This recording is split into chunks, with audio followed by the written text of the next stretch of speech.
নিত্য নতুন আয়োজনে আল হেরা বাংলা ওয়াজ। খেলাফত শব্দ বললে আবার এখন অনেক কিছু বোঝায়, যেমন পীর তার মুরিদকে ইজাজত দেয়, এটাকেও আমরা খেলাফত বুঝি। তবে এখানে খেলাফত মানে ওই খেলাফত না, এখানে খেলাফত মানে হলো এমন এক শাসন ব্যবস্থা যেই শাসন ব্যবস্থা সেরেফ এবং সেরেফ আল্লাহর প্রতিনিধিত্ব করে, আল্লাহ রসুলের প্রতিনিধিত্ব করে। যেই শাসন ব্যবস্থা আল্লাহ এবং তার রসুলের প্রতিনিধিত্বের ভিত্তিতে পরিচালিত হয়, এতে যদি জামানের ফেরাউন, জামানার নমরুদ, জামানার আবু জাহাল, জামানার আবুল আহাবরা নারাজ হয়, এতেও কিচ্ছু করার থাকে না। এতে দুনিয়ার কোনো বাতিল, দুনিয়ার কোনো তাগুতের খুশি অখুশি মুখ্য বিষয় থাকে না। মুখ্য বিষয় থাকে আল্লাহ রাজি আছেন কিনা এবং রাসূলুল্লাহর তরিকা অনুসারে হচ্ছে কিনা। কারণ কালেমাই তো এটা, লা ইলাহা ইল্লাল্লাহ মুহাম্মাদুর রাসূলুল্লাহ। নেই কোনো মাবুদ, লা নেই, ইলাহা কোন মাবুদ, ইল্লা ছাড়া আল্লাহ, আল্লাহ। তার মানে নেই কোনো মাবুদ আল্লাহ ছাড়া। মুহাম্মাদুর রাসূলুল্লাহ, মুহাম্মদ সাল্লাল্লাহু আলাইহি ওয়াসাল্লাম আল্লাহর বার্তাবাহক। রাসূল মানে বার্তাবাহক, যিনি একজনের থেকে বার্তা নেন আর একজনকে এনে দেন। আল্লাহর থেকে বার্তা নিয়েছেন, আল্লাহর বান্দাকে এনে বার্তা দিয়েছেন। তার মানে বান্দা আর রবের মাঝে তিনি হলেন একটা ভায়া এবং মধ্যস্থতাকারী। তিনি আল্লাহর থেকে নিয়ে বান্দার কাছে পৌঁছে দিয়েছেন। এই মধ্যস্থতার ভূমিকা তিনি পালন করেছেন। এজন্য আল্লাহর রাসূলকে বলা হয় আল্লাহর খলিফা, সরাসরি আল্লাহর খলিফা। আল্লাহ আদম আলাইহিস সালামকে সৃষ্টি করার আগে বললেন, সূরাতুল বাকারায় আছে, ওয়াইদ ক্বালা রাব্বুকা লিল মালাইকাতি ইন্নী জাইলুন ফিল আরদি খলিফা। স্মরণ করো সেই সময়ের কথা যখন তোমার রব ফেরেশতাদেরকে বললেন, নিশ্চয়ই আমি পৃথিবীতে খলিফা বানাতে যাচ্ছি। একইভাবে দাউদ আলাইহিস সালামের ব্যাপারে কোরআনে আছে, ইয়া দাউদ ইন্না জাআলনাকা খলিফাতান ফিল আরদ। আমি বললাম, হে দাউদ, নিশ্চয়ই আমি তোমাকে পৃথিবীতে খলিফা বানিয়েছি। একইভাবে আরো বিভিন্ন আয়াতে দেখা যায় যে আল্লাহ তাআলা বান্দাদেরকে খলিফা বানান। এর মধ্যে নবীরা যেহেতু সরাসরি আল্লাহর প্রতিনিধি, এজন্য তাদেরকে বলা হয় খলিফাতুল্লাহ বা আল্লাহর প্রতিনিধি। কিন্তু নবীর পরে কেউ যেহেতু সরাসরি আল্লাহর প্রতিনিধি না, বরং মাঝখানে ভায়া আছে, মধ্যস্থতাকারী আছে। এজন্য আবু বকর রাদিয়াল্লাহু তাআলা আনহুকে এসে একজন বলল, আনতা খলিফাতুল্লাহ, আপনি তো আল্লাহর খলিফা। তিনি বললেন, না না না, লা বাল আনা খলিফাতু রাসূলিল্লাহ সাল্লাল্লাহু আলাইহি ওয়াসাল্লাম। আমি সরাসরি আল্লাহর খলিফা না, আমি আল্লাহর রাসূলের খলিফা। তাহলে দুনিয়ার মধ্যে খেলাফত এটা এমন একটা জিনিস, নবীগণ, আমরা যদি দাবি করি যে নবীগণ দুনিয়াতে এসেছেনই আল্লাহর খেলাফত তথা আল্লাহর প্রতিনিধিত্ব বাস্তবায়ন করতে, তবে এটা কোরআনের বহু আয়াতের সঙ্গে হুবহু সামঞ্জস্যপূর্ণ হবে। কোরআনে 3 জায়গায় আল্লাহ জানিয়েছেন। একটা আয়াত আছে সূরা তাওবায়, দ্বিতীয় আয়াতটা আছে সূরাতুল ফাতহে, তৃতীয় আয়াতটা আছে সূরা সফে। তার মানে একটা 10 নম্বর পারায়, দ্বিতীয়টা আল্লাহ জানালেন 26 নম্বর পারায়, তৃতীয়টা 28 নম্বর পারায়। 3 জায়গায় হুবহু একই বাক্য। আল্লাহ বললেন, হুয়াল্লাযী আরসালা রাসূলাহু বিল হুদা ওয়া দীনিল হক লিইয়ুযহিরাহু আলা দ্বীনি কুল্লি। তিনি সেই রব যিনি তার রাসূলকে পাঠিয়েছেনই হেদায়েত দিয়ে এবং দ্বীন হক দিয়ে, যাতে করে সেই রাসূল দুনিয়াতে এসে ইসলামকে বিজয়ী করেন বাকি সকল আদর্শের উপরে। মুসলমানের আদর্শ একটাই হবে, যে আদর্শ নিয়ে তাকে কবরে প্রশ্ন করা হবে, মান রব্বুকা, তোমার রবকে। এরপর দ্বিতীয় প্রশ্নই হলো আমা দীনুকা, তোমার আদর্শ কি, তোমার জীবন ব্যবস্থা কি, তোমার ধর্ম কি। তখন যেই ব্যক্তি সব ক্ষেত্রে একটা আদর্শের সামনে নিজেকে সঁপে দিতে পেরেছে, সে বলবে দীনি আল ইসলাম, আমার দিন, আমার আদর্শ হলো ইসলাম। আর ইসলাম শব্দের অর্থ কি? ইসলাম শব্দের অর্থ আত্মসমর্পণ। শান্তি কোন অভিধানে আছে? অভিধানের নাম বলেন আমাকে, কোন ডিকশনারিতে পেয়েছেন? তাহলে আগামীকাল থেকে আসসালামু আলাইকুম না বলে আল ইসলামু আলাইকুম বলেন। শান্তির যদি অর্থ হয় তাহলে সমর্থক তো আসসালামু আলাইকুম মানেও যা, আল ইসলামু আলাইকুম মানেও হবে তা। আল্লাহর একটা নাম আছে সালাম, বলতে পারবেন আল্লাহর একটা নাম হলো ইসলাম? আরে ইসলাম মানে শান্তি কে বলেছে? ইসলাম শব্দের অর্থ হলো আত্মসমর্পণ করা, সারেন্ডার করা, নিজের মাথাকে রবের সামনে নত করে দেওয়া, গর্দান ঝুঁকায় দেওয়া। বিচারকের সামনে আপনি যদি সারেন্ডার করেন, আপনারা নিজের ইচ্ছার কোনো দাম থাকে না।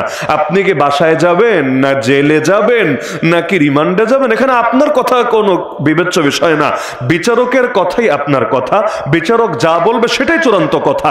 ইসলাম মানে নিজেকে আল্লাহর সামনে সঁপে দেওয়া।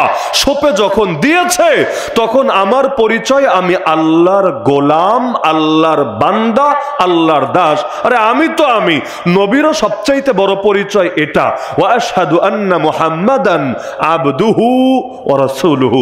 আমি সাক্ষ্য দিচ্ছি মুহাম্মদ সাল্লাল্লাহু আলাইহি ওয়াসাল্লামের এক নম্বর পরিচয় আবদুহু, আব্দুল মানি গোলাম, আব্দুল মানি বান্দা। তার এক নম্বর পরিচয় তিনি আল্লাহর গোলাম, আল্লাহর বান্দা। আর দুই নম্বর পরিচয় তিনি আল্লাহর রাসূল। গোলামের কথা আগে, রাসূলের কথা পরে। এমনকি এই যে মেরাজের মাস তো এখন, মেরাজের যে আয়াতটা কোরআনে পাবেন ইসরা নিয়ে, সূরা বনী ইসরাঈলের 1 নম্বর আয়াত, 15 নম্বর পারার প্রথম আয়াত, সুবহানাল্লাযী আসরা বিআবদিহি লাইলাম মিনাল মাসজিদিল হারাম ইলাল মাসজিদিল আকসা। নবী জীবনের এত বড় গুরুত্বপূর্ণ একটা অধ্যায়, কিন্তু আল্লাহ পরিচয় দিচ্ছেন কি? পবিত্র সেই রব যিনি তার বান্দাকে নিয়ে গেলেন রাতের কিছু অংশে মসজিদে হারাম থেকে মসজিদে আকসায়। এখানে রাসূল শব্দ বলেন নাই, নবী শব্দ বলেন নাই, বান্দা শব্দ বলেছেন। তার মানে বান্দা আর গোলাম শব্দ কোনো লজ্জার শব্দ না, বান্দা আর গোলাম শব্দই সবচাইতে গর্ব আর গৌরবের শব্দ। মানুষ হয়ে মানুষের গোলাম হওয়া লজ্জা, অবশ্যই লজ্জা, কিন্তু মানুষ হয়ে সৃষ্টিকর্তার গোলাম হওয়া, যিনি সৃষ্টি করেছেন, যিনি পরিচালনা করছেন, যার কাছেই ফিরে যাব, তার গোলামি করাই চূড়ান্ত গৌরবের।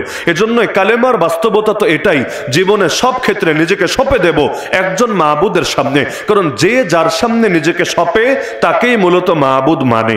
এজন্য আমরা সূরা ফাতিহার 4th আয়াতে ডেইলি বলি, প্রতি ওয়াক্তের প্রতি রাকাত নামাজে বলি, ইয়াকা না'বুদু ওয়া ইয়াকা নাস্তাঈন, একমাত্র আপনারই ইবাদত করি। ইয়াকা শব্দের অর্থই হলো একমাত্র আপনারই, না'বুদু আমরা ইবাদত করি। তাহলে জীবনের সব ক্ষেত্রে ইবাদত কয়জনের? আনুগত্য কয়জনের? বিধান মান্য করা কয়জনের? তার মানে আমি এই ভূমিকার আলোকে দাবি করতে পারি, মুসলমানের নামাজের রব হবে যিনি, মুসলমানের রাজনীতির রব হবে তিনি, মুসলমানের রোজার রব যিনি, মুসলমানের অর্থনীতির রব হবেন তিনি, মুসলমানের হজের রব যিনি, মুসলমানের বিচার আচারের রব হবেন তিনি, মুসলমানের যাকাতের রব যিনি, মুসলমানের রাষ্ট্র পরিচালনার রব হবেন তিনি। আরে মুসলমানের ব্যক্তি জীবনের ইবাদত বন্দেগীর রব যিনি, মুসলমানের জীবনের প্রতিটা শাখা, প্রতিটা অধ্যায়, প্রতিটা ক্ষেত্রে রব একমাত্র তিনি। এটা যে মানবে তার মুখে লা ইলাহা ইল্লাল্লাহ সাজবে, যে মানবে না ওর মুখে লা ইলাহা ইল্লাল্লাহ শোভা পায় না। কারণ এটা আবার কেমন লা ইলাহা ইল্লাল্লাহ? আরবিতে তো মানে, বাংলায় মানে না। হাস্যকর ব্যাপার হবে, আরবিতে বলবে একজন মাত্র মাবুদ এবং তার সামনে নিজেকে সঁপে দেই, আর বাংলায় বহুজনের সামনে নিজেকে সঁপে দেবে। হাস্যকর। এখন তো সংস্কারের নামে, কষ্ট নিয়েন না, বাংলাদেশের নতুন প্রস্তাবিত সংবিধানে বহুত্ববাদ নামে নতুন ধারা সংযোজনের প্রস্তাবই দেওয়া হয়েছে। এই বহুত্ববাদ আবার কি চিজ রে ভাই? সারা জীবন শেখানো হলো একত্ববাদ, আর এখন এসে চাপায়া দেওয়া হবে বহুত্ববাদ। যদিও ব্যাখ্যা দেবেন হুজুর এটা ধর্মীয় সেই বহুত্ববাদ না, মানে বহু ঈশ্বরে বিশ্বাসের কথা না। হ্যাঁ, সেটা আমরাও জানি, ভালো মতো জানি, কিন্তু রাজনৈতিক বহুত্ববাদ বলতেও যেটা খাওয়াতে চাচ্ছেন, পৃথিবীতে যেখানে যেখানে বহুত্ববাদের কথা বলে সেখানে এই নীতির ঘাড়ে ভর করিয়ে দুনিয়ার সব আকাম কুকামার জাহেলি যত কালচার আছে এগুলোকে বৈধতা দেওয়ার চেষ্টাই চলতে থাকে। তাহলে সংস্কারের নামে যদি এমন শিরিক চাপানোর চেষ্টা করা হয়, তোর সংস্কার ভাই তুই পকেটে রাখ, আমার সংস্কার লাগবে না। আমরা এক বাতিল থেকে বের হয়ে আর এক বাতিল মেনে নেওয়ার জন্য রক্ত দিতে প্রস্তুত না। মশা যদি নমরুদ্রে কামড়ায় মাইরা ফেলায়, আলহামদুলিল্লাহ আমরা খুব খুশি। এই যুগে এই ঘটনা ঘটলে মিষ্টি কেন, জেলাপির দোকানও খালি রাখতাম না, সব শেষ করে ফেলতাম। এমনকি ওই ল্যাংরা মশা, পিছিয়ে পড়া মশা, একটা অবহেলিত মশা, ওরেও যদি কাছে পেতাম লাল গোলাপের শুভেচ্ছা দিতাম, আমরা ওকে সংবর্ধনা দিতাম, আমরা ওরে অন্তত থ্যাংক ইউটা তো বলতাম। সব ঠিক আছে মশা, তুমি যা করেছো অনেক ভালো করেছো, তোমাদের উপর আমাদের সন্তুষ্টি আছে, আমাদের কৃতজ্ঞতা আছে, অভিনন্দন আছে। কিন্তু তাই বলে আমারে আবার গান শোনাইতে এসো না রাতে ঘুমাতে গেলে, তাই বলে আমার গায়ে রক্ত খেতে এসো না। কারণ অতীতে তোমার অবদান আছে, ভালো, তোমার অবদান মানতে আমাদের কোনো দ্বিধা নাই। নিঃসন্দেহে তুমি নমরুদকে সাইজ করেছো, নিঃসন্দেহে তুমি এমন খেদমত আঞ্জাম দিয়েছো যেটা বড় বড় ব্যাটালিয়ন আঞ্জাম দিতে পারে নাই। কিন্তু তাই বলে তুমি যদি আমাকে খেতে আসো আর গান শোনাতে আসো, আমি কিন্তু তোমাকে ছেড়ে কথা বলবো না। তো তুই বেটা নাস্তিক আর বামও যদি আন্দোলনে শরিক থাকিস ভালো কথা, জীবনে বহুত পাপ করলো, একটা অন্তত সওয়াবের কাজ করেছিস যে তুইও দেশের জন্য জনতার জন্য কিছু অবদান রেখেছিস। কিন্তু তাই বলে এখন যদি আসো আমাদের রক্ত খেতে, তাই বলে এখন যদি আসো আমাদের উপরে কোনো নাস্তিকতা, কোনো বাম আদর্শ, কোনো শিরকি আদর্শ চাপিয়ে দিতে, মনে রেখো আমরা দুনিয়ার সব বেলায় ছাড় দিতে রাজি আছি, ইসলামের বেলায় ন্যূনতম ছাড় দিতে রাজি না।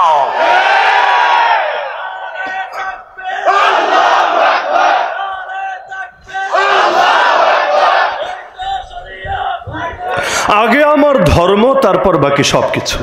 কারণ জন্মের পর শেখানো হয়েছে প্রথম কথা আল্লাহু আকবার। আমার ডান কানে বাম কানে এটাই বলা হয়েছে, আপনাদের সবার বলা হয়েছে নিঃসন্দেহে, যদি মুসলমানের ঘরে জন্ম হয়ে থাকে। আর যদি অন্য কোনো ঘরে জন্ম হয় পরবর্তীতে কালেমা পড়েন তাহলে হয়তো হয় নাই, না হলে আমার ধারণা এখানে যারা আছেন ম্যাক্সিমাম বা প্রায় সবাই এমন মুসলমানের ঘরে জন্ম নিয়েছেন। তাহলে জন্মের পর ডান কান বাম কান আজান এবং ইকামতের মাধ্যমে আল্লাহর বরত্বের কথাই শোনানো হয়েছে আল্লাহু আকবার। আকবার মানে যিনি সবচাইতে বড়। সাধারণ বড়কে আরবিতে আকবার বলে না, কাবির বলে। কাবির, অনেকের নাম আছে কবির আহমদ, ওই কাবির মানে বড়, কিন্তু আকবার মানে বড় না, আকবার মানে সবার চাইতে বড়। আল্লাহু আকবার, সবার চাইতে বড়কে জন্মের পরও শোনানো হয়েছে, মৃত্যুর পরও শোনানো হবে। জানাজার খাটিয়া সামনে রেখে ইমাম সাহেব সিনা বরাবর দাঁড়িয়ে একবার না, দুবার না, তিনবার না, চারবার শোনাবে। আজানও শুনি, ইকামতও শুনি, নামাজও বলি, ঈদগাহে যাওয়ার সময় বলি। জীবনে সবচাইতে বেশি যেই বাক্য বলি এবং শুনি তাই হলো ধর্মীয়, সেই বাক্যটাই হলো আল্লাহু আকবার। যেই মুখ দিয়ে বললাম আল্লাহ বড়, সেই মুখ দিয়ে দ্বিতীয় কাউকে বড় বলে কিভাবে? যখন মানলাম আল্লাহ সবচাইতে বড়, তার মানে আল্লাহর জন্য সব ছাড়া যেতে পারে, কোনো কিছুর জন্য আল্লাহকে তো ছাড়া যেতে পারে না। না হলে এটা তো সেই বাক্যের সাথে গাদ্দারি হবে, সে আদর্শের সাথে প্রতারণা হবে। আরে খেলাফত মানে ক্ষমতা ঠিক আছে, কিন্তু একটা বিষয় গেঁথে রাখবেন মাথার ভেতরে, আল্লাহর নবীর নামে কালেমা যেহেতু পড়েছেন, তার জীবনীটাই ফর এক্সাম্পল সামনে রাখেন না। আল্লাহ নবী তিনি মদিনায় যাওয়ার পর ক্ষমতা নিয়েছেন, এটা সবাই জানে। সবাই জানে যে নবীর জীবনী নিয়ে একটা বইও পড়ে না, ও শুনতে শুনতে এতটুকু জানে নবীজি মদিনায় যাওয়ার পর ক্ষমতা নিয়েছেন। কিন্তু এইটাও মনে রাখতে হবে আপনাকে, ক্ষমতার অফার কিন্তু নবীকে মক্কায়ও করা হয়েছে, হয় নাই? কারা করেছে? এই আবু জাহাল, আবু লাহাব রাই। কিভাবে করেছে? একেবারে দুয়ারে এসে নিঃশর্ত ভাবে, মুহাম্মদ তোমাকে ক্ষমতা দিতে আমাদের কোনো আপত্তি নেই, কোনো আপত্তি নাই। তবে মক্কায় একনায়কতন্ত্র ছিল না, মক্কায় ছিল এই আধুনিক পার্লামেন্টারি টাইপের একটা ব্যবস্থা আর কি। অর্থাৎ ওরা ক্ষমতা ছেড়ে দিবে সেটা না, ওইটা আবার খুশি হয়েন না যে আল্লাহ রাসূলকে নেতা মেনে আবু জাহাল মনে হয় তার অনুসারী হয়ে থাকবে, তার কর্মী হয়ে থাকবে, না না, অত উদার ওরা হতে রাজি না। ওরা নিজেরাও নেতা থাকবে, নবীরও একটা চেয়ার দিবে এবং নবীকে নিজের ইচ্ছার মতো ঘোরাবে, কারণ নবীর থেকে মত নিবে, কিন্তু সংখ্যাগরিষ্ঠতা যেহেতু ওদের, ওই নবীর মত নবীর মতের জায়গায় থাকবে। আর আল্লাহরে পাশ না করে ওরা নিজেরা নিজেদের মতকে পাশ করাবে। আল্লাহ নবীকে ক্ষমতার অফার দেওয়া হয়েছে, মক্কায় নেন নাই, মদিনায় ঠিকই নিয়েছেন। পার্থক্য কোথায় বোঝেন? এক জায়গায় ক্ষমতা নেওয়ার জন্য আদর্শ ছাড়তে হবে। মক্কায় ক্ষমতা নিতে চাইলে তাওহীদের প্রশ্নে আপোষ করতে হবে। আমাদের নবী আমাদেরকে শিখিয়ে গেলেন আল্লাহর প্রশ্নে, দ্বীনের প্রশ্নে, আদর্শের প্রশ্নে কোনো আপোষের কোনো সুযোগ নাই। ক্ষমতায় না গেলে নাই, কিন্তু তবুও ক্ষমতায় যাওয়ার জন্য নিজের আদর্শ জলাঞ্জলি দেওয়া কোনোভাবে জায়েজ নাই। এটাই আল্লাহ রাসূল শেখানো হলে ভিন্ন কোনো ব্যাখ্যা পারলে আমাদের শেখানো এসা যে এই ঘটনার ভিন্ন কোনো ব্যাখ্যা করা সম্ভব। এটাই একদিকে দোয়া শেখাচ্ছেন, সূরা ফুরকানে সর্বশেষ রুকুতে পাবেন আল্লাহ নিজে দোয়া শেখাচ্ছেন, ওয়াইবাদুর রহমান, রহমানের প্রকৃত বান্দা কারা, অনেকগুলো গুণের কথা বলেছেন। এর মধ্যে একটা গুণ হলো যারা আল্লাহর কাছে এই বলে দোয়া করে, হয়তো দোয়াটা আপনারা অনেকে মুখস্থ আছে বা যারা মুখস্থ নাই অন্তত একবার হলো শুনেছেন। কি দোয়া? আমি আরবিটা আগে বলি, মনে পড়বে আপনাদের। রব্বানা হাবলানা মিন আজওয়াজিনা ওয়া যুররিয়াতিনা কুররাতা আয়ুন ওয়াজআলনা লিল মুত্তাকিনা ইমামা। জীবনে শোনেন নাই? সবাই শুনেছেন না? এটার অর্থ কি? নিজেরা একটু ঘাটাঘাটি করেন, যদি মনে হয় যে আমি অনুবাদ ভুল করছি আপনারাই ঘাটাঘাটি করেন। এই যে শেষের বাক্য ওয়াজআলনা লিল মুত্তাকিনা ইমামা, অর্থ কি? ওয়ামানি এবং, তো ওয়াজআলনা এবং আমাদেরকে বানান, লিল মুত্তাকিনা মুমিন মুত্তাকিদের জন্য, ইমামা। ইমাম অর্থ আপনাদের জানা আছে, ইমাম মানে কি? মাশাআল্লাহ। এবং আমাদেরকে বানান মুত্তাকিদের জন্য, মুমিনদের জন্য নেতা। এই দোয়া শেখালেন কে? আরে বলেন না, শেখালেন কে? তাহলে নেতৃত্ব কি খারাপ জিনিস না ভালো জিনিস? পয়েন্ট বোঝেন, কোরআন বুঝতে চাইলে এগুলো বোঝা লাগবে। নেতৃত্ব খারাপ জিনিস না ভালো জিনিস? আজকাল তো কখনো দেখা যায় এই রকম পোশাক পরেও কেউ আরেকজনের নামে ট্যাগ লাগায়, অমুক ক্ষমতার জন্য রাজনীতি করে, ক্ষমতার লোভে রাজনীতি করে। তো রাজনীতি করে কিসের জন্য রে ভাই? রাজনীতি তো ক্ষমতার জন্যই করে। নাকি রাজনীতি মুচি হওয়ার জন্য করে, নাকি নাপিত হওয়ার জন্য করে, নাকি বাথরুম সাফাই করবে এর জন্য করে? রাজনীতি তো ক্ষমতার জন্যই করে। কিন্তু এই কথাটা উপস্থাপন করা হয় খারাপ বলে, কিন্তু ক্ষমতা মানেই খারাপ এটা তোমার শেখালো কে? ক্ষমতা মানেই যদি খারাপ হয়, এই আয়াতের ব্যাখ্যাকে শেখাও। আল্লাহ কেন বলছেন মুত্তাকিদের নেতা বানান? মুত্তাকিদের নেতা বানান কেন? কারণ ভালো মানুষ যদি নেতা না হয়, নেতা হবে চোর। ভালো মানুষ যদি নেতা না হয়, নেতা হবে ডাকাত। ভালো মানুষ যদি নেতা না হয়, নেতা হবে খুনি। ভালো মানুষ যদি নেতা না হয়, নেতা হবে জালেম। কারণ নেতা কেউ না কেউ তো হবে, ভালো না হলে কালো হবে। এজন্য নবী সুলাইমানকে সারা দুনিয়ার রাজা বানিয়েছেন। কে বানিয়েছেন? মুহাম্মদুর রাসূলুল্লাহ সাল্লাল্লাহু আলাইহি ওয়াসাল্লামকে মদিনার, পরবর্তীতে মক্কার এবং আরো কিছু এলাকার, অবশেষে আবু বকর, ওমর, ওসমান, আলী রাদিয়াল্লাহু আনহুম আজমাইন সবাইকে আল্লাহ বিশাল ভূখণ্ডের নেতা বানিয়েছেন। আল্লাহ তাআলা নবী ইউসুফ আলাইহিস সালামকে নেতা বানিয়েছেন। প্রথমে রাষ্ট্রীয় কোষাগারের দায়িত্ব, পরবর্তীতে মিশরের চূড়ান্ত শাসন ক্ষমতা। তাহলে ইসলাম কি নেতৃত্বের কথা বলে নাকি বলে না? আরে বলে নাকি বলে না? তো এই খেলাফত মানেই হলো সেটা যে আল্লাহর প্রতিনিধিত্বমূলক যে শাসন ব্যবস্থা। আমেরিকার প্রতিনিধিত্বমূলক না, ইন্ডিয়ার প্রতিনিধিত্বমূলক না, চায়না রাশিয়ার প্রতিনিধিত্বমূলক না। প্রতিনিধিত্ব হবে তবে কার? হ্যাঁ, তাহলে যারা ক্ষমতায় যাবে এরা জনগণের প্রতিনিধি হবে না? হবে। আগে হবে আল্লাহর প্রতিনিধি, আল্লাহ রাসূলের প্রতিনিধি, এরপর জনগণের প্রতিনিধি। বলবেন মানে কি? মানে হলো জনগণের চাওয়া যদি হয় একটা, আল্লাহর চাওয়া হয় আরেকটা, কোনটাকে জানি প্রাধান্য দিতে হয়?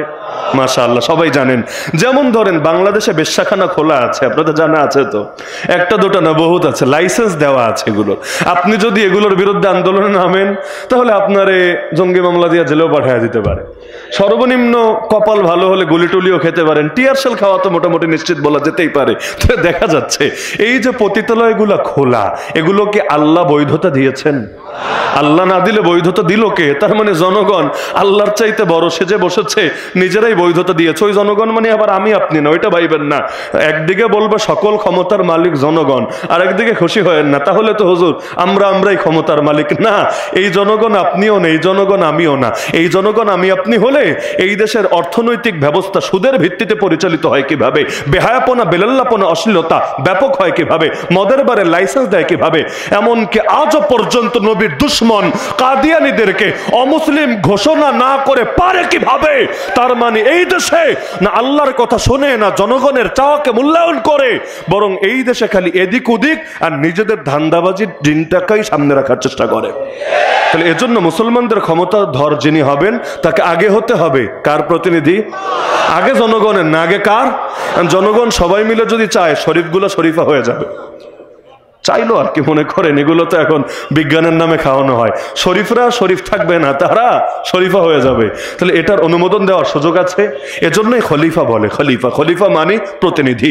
তাহলে খেলাফতও চিনলেন, খলিফাও চিনলেন। এবার তাহলে এটা বোঝা দরকার, নবী তো দুনিয়াতে খেলাফত কায়েম করে গিয়েছিলেন, জান নাই? সর্বপ্রথম মদিনায়, তারপর হলো মক্কায়, এরপর আবু বকর রাদিয়াল্লাহু আনহু জামানে আরো বড় হতে লাগলো। অবশেষে ওমরকে বলেন অর্ধ জাহানের খলিফা। মাশাআল্লাহ, তার মানে দুনিয়াটারে দুই ভাগ করলে 50% পর্যন্ত খেলাফত কায়েম হয়ে গিয়েছে। অবশেষে এটা বাড়তে বাড়তে একসময় সারা দুনিয়া ব্যাপী আলহামদুলিল্লাহ খেলাফত কায়েম হয়েছে। অবশেষে কমতে কমতে এই জামানে আবার নাই হয়ে গেছে। ইতিহাসে মোট 2বার খেলাফতের পতন হয়েছে। কয়বার? সময় কম, কথা অনেক বেশি, এজন্য আমি এমনভাবে উপস্থাপন করছি মূল পয়েন্টগুলো যাতে জীবনে যারা মাদ্রাসার বারান্দায় পা দেন নেই তাদের বুঝতে সমস্যা হয় না। আমার কথা বুঝতে কি সমস্যা হচ্ছে? হবে না ইনশাল্লাহ। আমি আশা রাখি অন্তত একটা মেসেজ নিয়ে বাড়িতে যেতে পারবেন, কারণ মাহফিল এসেছেন কানের মজা নিতে না, মাহফিল এসেছেন একটা সবক নিয়ে বাড়িতে যেতে। তো যেহেতু বিষয় এটা দেওয়া হয়েছে, সুতরাং একটা এলেমের সবক নিয়ে আমরা সবাই বাড়িতে যাবো ইনশাআল্লাহ। ইতিহাসে খেলাফতের পতন হয়েছে কয়বার?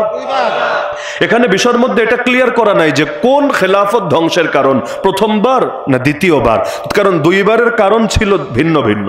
প্রথমবার খেলাফত পতন হয়েছে হালাকু খানের হাতে, চেঙ্গিস খানের নাতি হালাকু খানের হাতে প্রথমবার খেলাফতের পতন হয়েছে। আর দ্বিতীয়বার খেলাফতের পতন হয়েছে ওই পশ্চিমাদের চাপে ওদের এক সেবাদাস কামাল পাশা, মোস্তফা কামাল আতাতুর্ক। আতাতুর্ক মানে হলো ফাদার অফ দ্য নেশন, ওই জাতির পিতা আর কি। ওইটারেই ওই তুর্কি ভাষায় বলে আতাতুর্ক, মানে বাংলা ভাষায় বলেন জাতির পিতা, জাতির ড্যাডি, জাতির আব্বা, জাতির পাপা। ওইটারেই ওদের তুর্কি ভাষায় বলে যে আতাতুর্ক, মানে এরা হলো জাতির পিতা। তো যাই হোক, ওইটারে আতাতুর্ক রে মানে ওই রকম একটা মুরতাদ রে জাতির পিতা বললে ইমান নিয়ে তো প্রশ্ন জাগবে, এজন্য আতাতুর্ক নামটা রাখেন। আমরা ওর নাম কামাল পাশা হিসাবেই বলি, আতাতুর্ক বাদ দেন। তাহলে দ্বিতীয়বার খেলাফতের পতন হয়েছে কামাল পাশার হাতে, প্রথমবার পতন হয়েছে হালাকু খানের হাতে। ইতিহাসটা মাথায় রাখেন, প্রথমবার খেলাফত পতন হয়েছে কার হাতে? দ্বিতীয়বার খেলাফত পতন হয়েছে কার হাতে? কামাল পাশা। প্রতিবারই ওদের পেছনে যে কেউ ছিল না এমন না, সেটা ছিল। প্রথমবার যখন খেলাফত পতন হয়, খলিফা ছিল আব্বাসীরা, মানে আল্লাহ রসুলের চাচা ছিলেন না আব্বাস রাদিয়াল্লাহু আনহু, তার বংশের লোকেরা যাদেরকে আব্বাসী খলিফা বলা হয় তারা। দ্বিতীয়বার যখন খেলাফত পতন হয় তখন খলিফা ছিলেন ওসমানীরা, অর্থাৎ যেটাকে আপনার অটোমান এম্পায়ার বলেন। অটোমান এম্পায়ার মানেও যা, আর ওসমানী খেলাফত, ওসমানী সালতানাত মানেও তা। তো এই অটোমানরা, সেই ওসমানীরা সর্বশেষ খলিফায় ছিল। এই যে দুইবার খেলাফতের পতন হলো, কোনবার কারণ কি ছিল? প্রথমবার খেলাফতের পতন হয়েছে মৌলিকভাবে নিজেদের ভেতরে কামরির কারণে।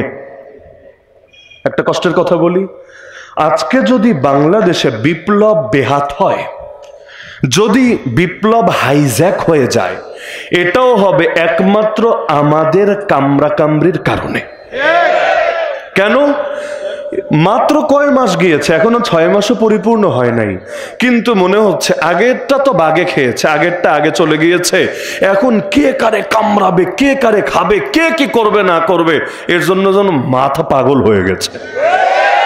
এই এক আজীব চরিত্র রে ভাই, এই এক আজীব চরিত্র, প্রতিহিংসা জিনিসটা খুব খারাপ। আসমানের প্রথম পাপের নাম হিংসা।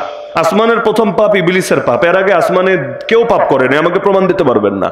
ইবলিস পাপ করেছিল কেন? আর সেজদা দিতে সমস্যা কোথায়? জীবনে সেজদাকে কম দিয়েছে? না, বহু সেজদা দিয়েছে।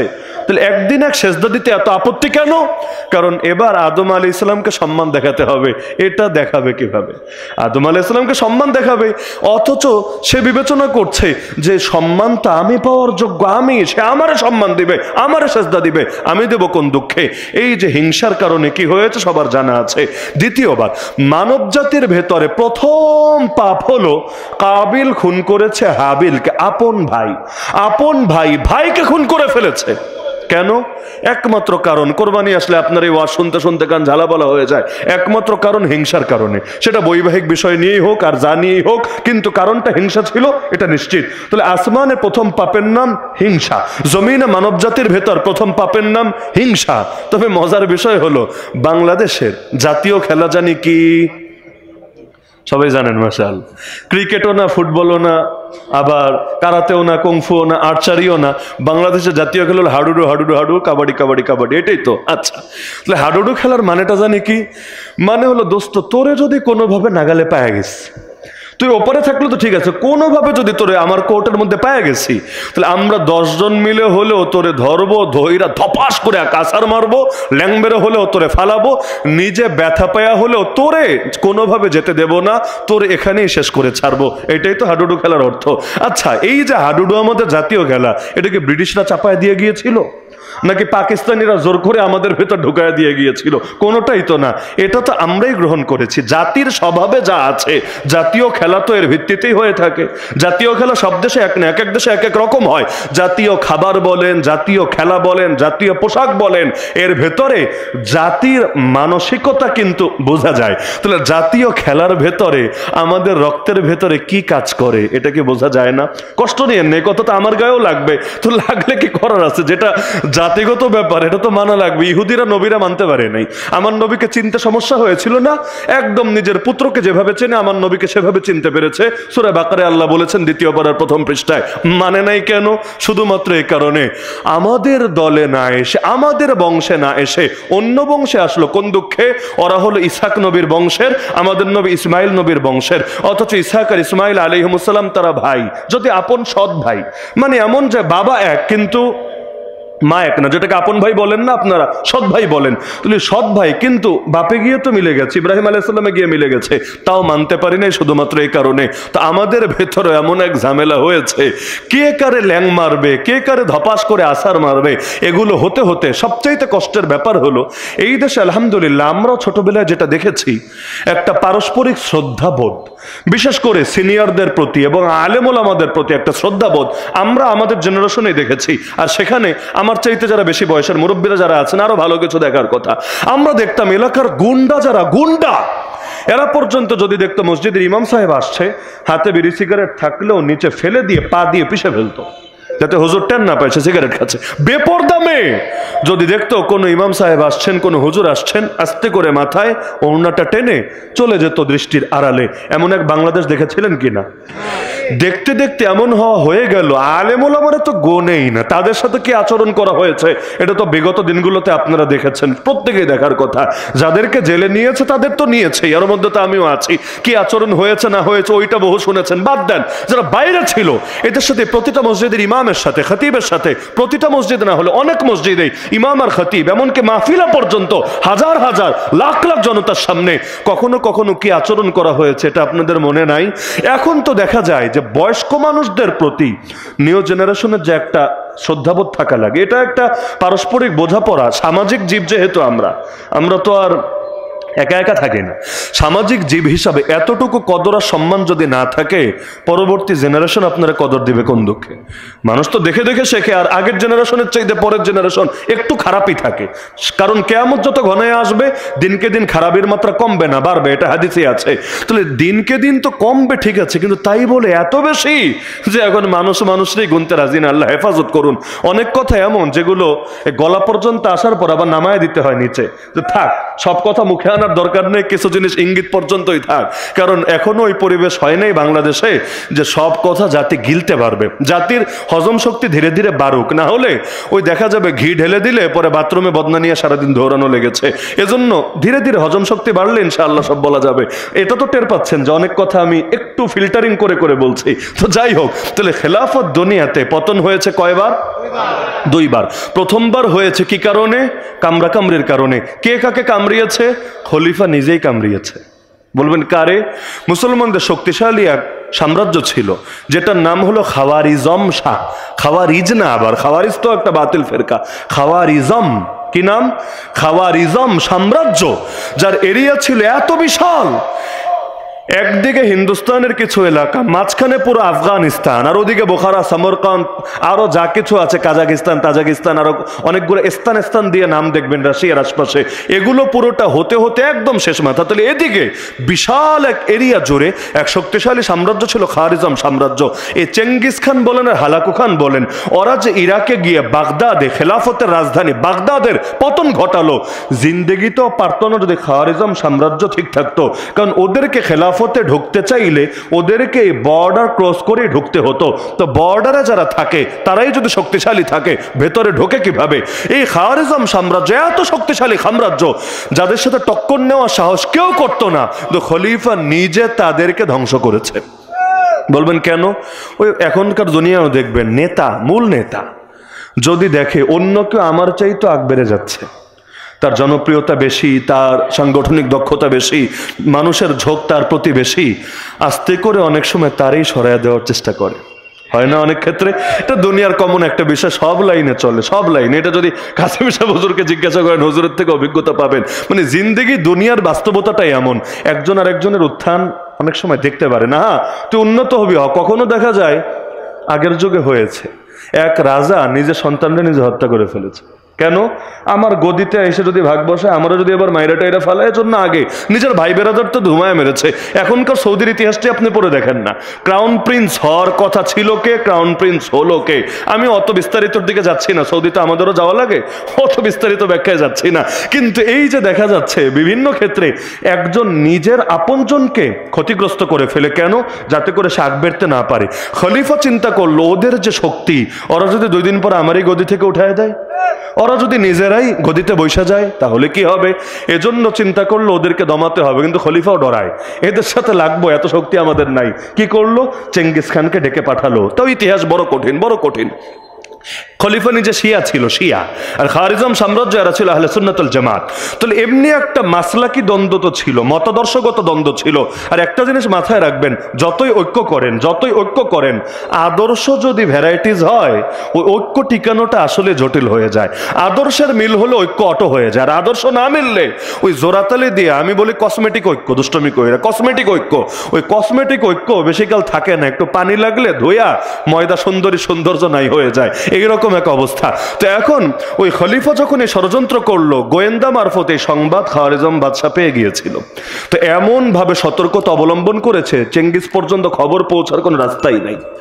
একজন মানুষ কোন চিঠি নিয়ে যাবে, কল্পনাই করা যায় না, এমন ভাবে চেক করতো, নারী হলে পর্যন্ত অন্যান্য নারী সদস্যদের মাধ্যমে আড়ালে নিয়ে একদম শরীরের গোপনাঙ্গ পর্যন্ত চেক করে ছাড়তো, যে কই চিঠি লুকায় নিবা, চুলের বেনির মধ্যে, কাপড়ের ভেতরে, না কোনো জায়গায় সুযোগ নাই। এমনকি একটা কবুতর পর্যন্ত চিঠি নিয়ে উড়ে যাবে, কল্পনা করা যেত না, তীর মেরে নামিয়ে ফেলতো। তো খলিফা যখন দেখলো কোনোভাবেই তো পাঠানো যায় না খবর, এখন কি করবে? এক লোককে ডেকে তার মাথা ন্যাড়া করে, ন্যাড়া বুঝেন তো, মানে হলক করে, চুলগুলো মুন্ডন করে, মাথা কামিয়ে দিয়ে, এরপর খুর দিয়ে রক্ত বের করে করে মাথার মধ্যে চিঠি লিখলো, সংক্ষিপ্ত চিঠি। চেঙ্গিস খান, আমি তোমার সাথে আছি, আমি তোমাকে ফুল সমর্থন দিচ্ছি, তুমি খারিজম সাম্রাজ্যে অ্যাটাক করো, আমার দিক থেকে ফুল সাপোর্ট পাবা, যতটুকু সম্ভব আমি সহযোগিতা করব, তবে লাভ জানিবা তোমার একার, আমি ভাগ বসাবো না। আর চেঙ্গিস খান, এগুলো তো বর্বর, এগুলো তো অসভ্য, ওদের কাজ হলো খালি লুট করবে, খালি খুন করবে, নারী ধর্ষণ করবে, এগুলো ওদের জীবনের কোনো লক্ষ্যও নেই, ওদের কাছে কোনো বড়সড় আদর্শও নাই। এগুলো হলো উড়ে এসে জোরে বসেছে আর খুন খারাপি করে নিজেদের রাজ্য বিস্তার করছে। তো ওদেরকে ডাকছে কেন? কারণ ওরা যদি জিতে তাও লাভ, যদি হারে তাও লাভ। জিতলে লাভ কি? জিতলে লাভ হলো খলিফা চিন্তামুক্ত হবে, তার কোনো প্রতিদ্বন্দ্বী থাকবে না, খালি মাঠে গোল দিবে, যেটা বাংলাদেশের নিয়মিত অনেকের পছন্দ, খালি মাঠে গোল দেওয়া। প্রতিদ্বন্দ্বী থাকবে না, মাথা থাকলে না ব্যথা থাকবে, মাথা নাই ব্যথাও নাই, প্রতিদ্বন্দ্বী মুক্ত মাঠ রাখার ব্যবস্থা করে। তো এখন ওই জায়গায় সুবিধা হলো এটা। আর যদি চেঙ্গিস খান হেরেও যায়, লস নাই, বদনাম হলে চেঙ্গিস খানের হবে, ওর কি হবে? ওরা তো জানবেও না, তার ধারণা ওরা তো জানবেও না যে খলিফা পেছনে পেছনে আকামটা করেছে, তো জিতলেও লাভ, হারলেও লাভ। তো চেঙ্গিস খানের কাছে এই চিঠিটা লেখার পরে এরপর তার মাথায় কতদিন অপেক্ষা করলো যাতে চুলগুলো ওঠে। চুল যখন মোটামুটি বড় হলো, কারো কল্পনায় আসবে না মাথার ভেতরে চিঠি আছে, এরপর তাকে পাঠালো, যাও তুমি যাও।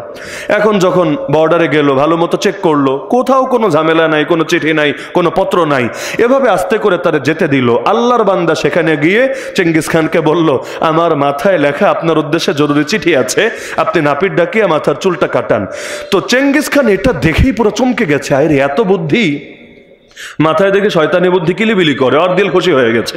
শয়তান তো শয়তানের প্রতি এমনি ঝুঁকে থাকে, আল জিনসিয়া মিউলিল আল জিন্স, তার দিল খুশ হয়ে গায়া, সে ভেবেছে আয় রে, এই প্রস্তাবে তো রাজি হতেই হবে, আর এইরকম বুদ্ধি ওদের ছাড়া আর কার মাথায় আসবে।